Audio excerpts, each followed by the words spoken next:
What happens when a nation risks its economic stability by transforming its entire financial system into a war economy machine?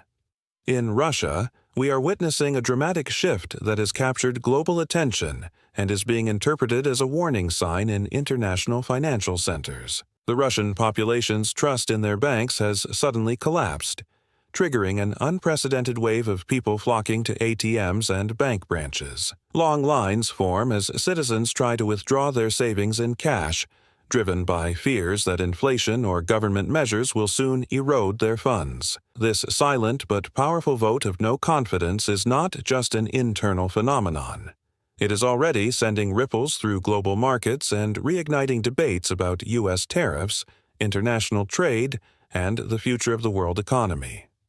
The spark that ignited this situation was an official statement that put the entire country on high alert. The Moscow government announced that, starting in 2026, the national budget would be primarily allocated to military purposes.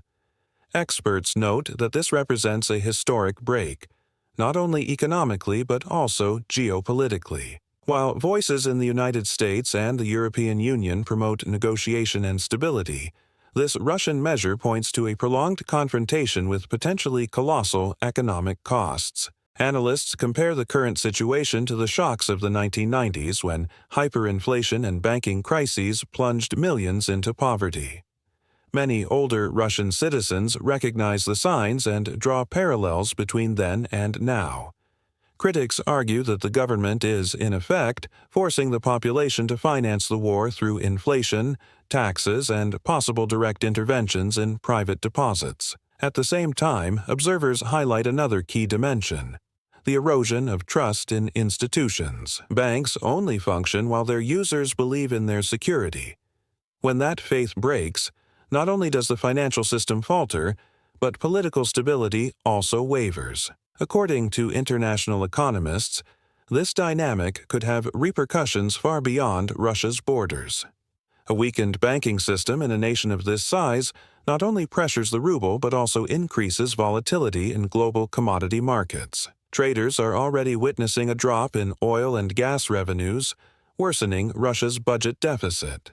Ironically, domestic gasoline prices are skyrocketing, adding further pressure on consumers and businesses. This toxic combination, with lower export revenues and higher local costs, accelerates capital flight and demand for strong currencies. For the international community, the situation paints a tension-filled picture. While Washington tries to reorder global trade under its own rules through tariffs, and Brussels debates new economic policies, Russia is increasingly losing control over its economic base. The political debate now centers on whether the militarization of the country jeopardizes not only its financial system, but also the delicate balance of international relations. The big question remains: is this the beginning of a new global financial crisis or merely a Russian episode that can be isolated?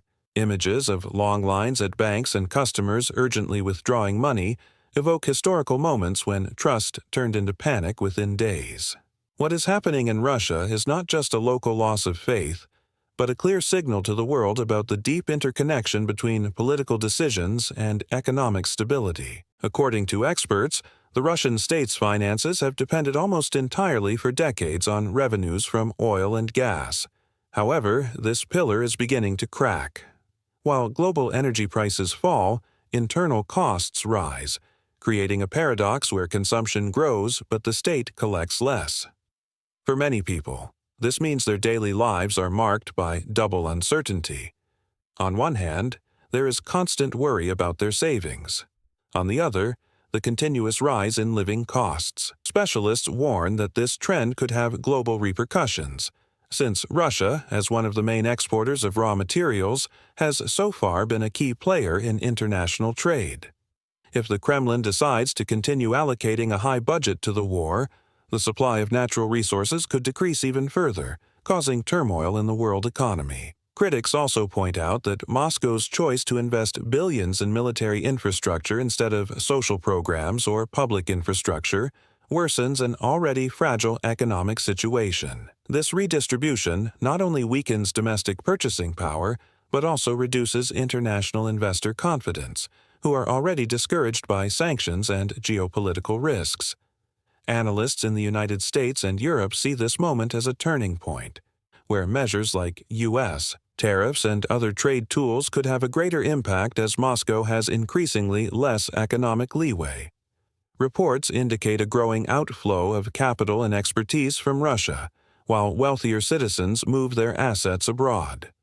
For banks, this represents an even greater burden, as they lose not only cash reserves but also the long-term loyalty of their clients. The cycle described by financial experts is classic. The more savings people withdraw, the more unstable the banking entities become, increasing distrust and motivating more people to continue withdrawing their funds. This chain reaction could, in the worst case, trigger a systemic crisis.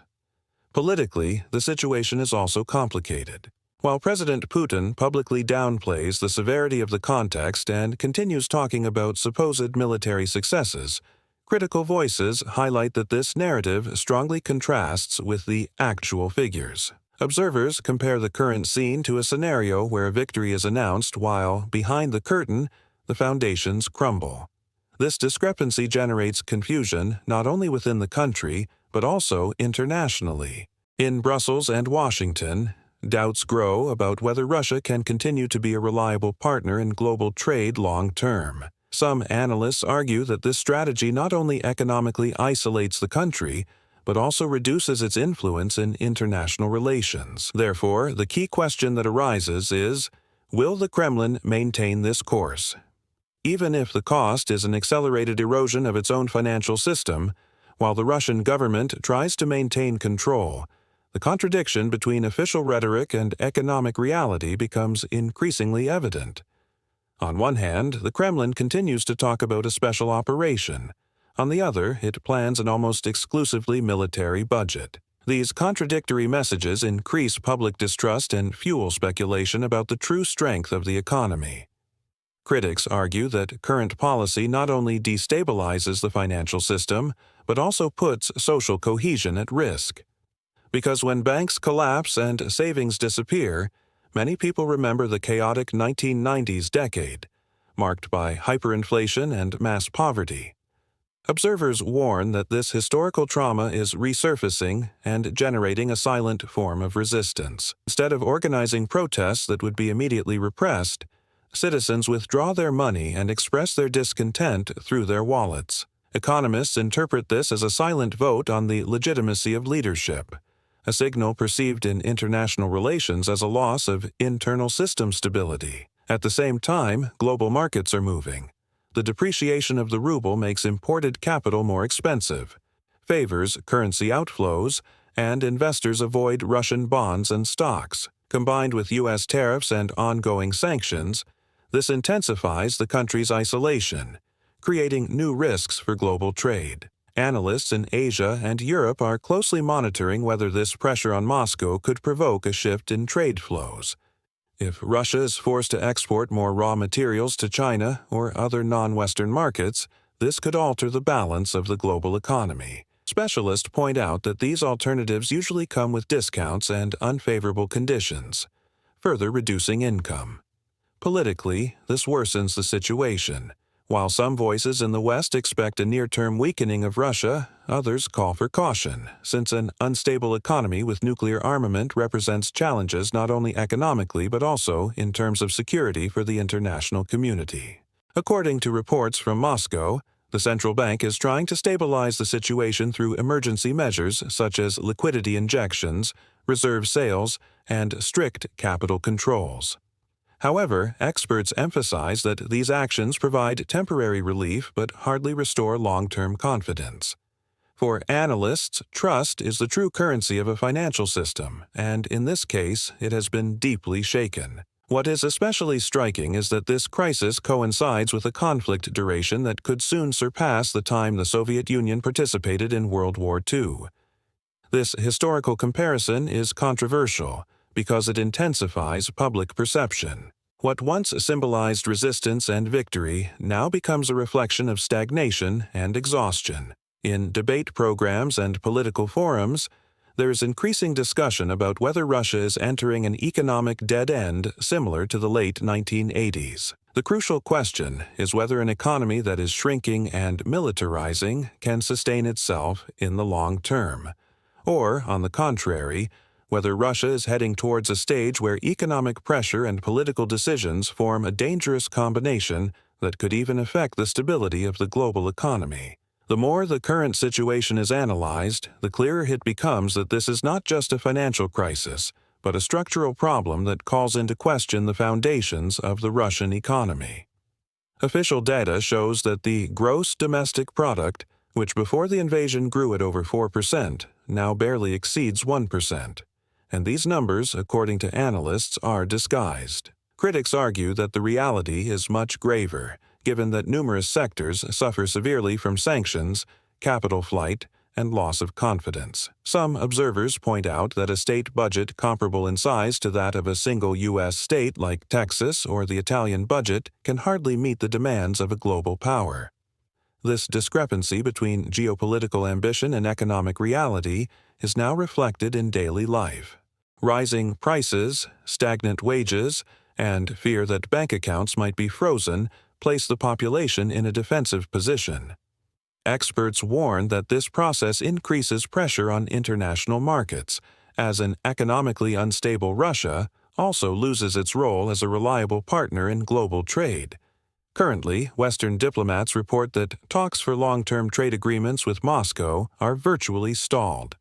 Instead, the debate in the United States and the European Union focuses on how U.S. tariffs, new sanctions, and strategic alliances could change the dynamics of the global economy.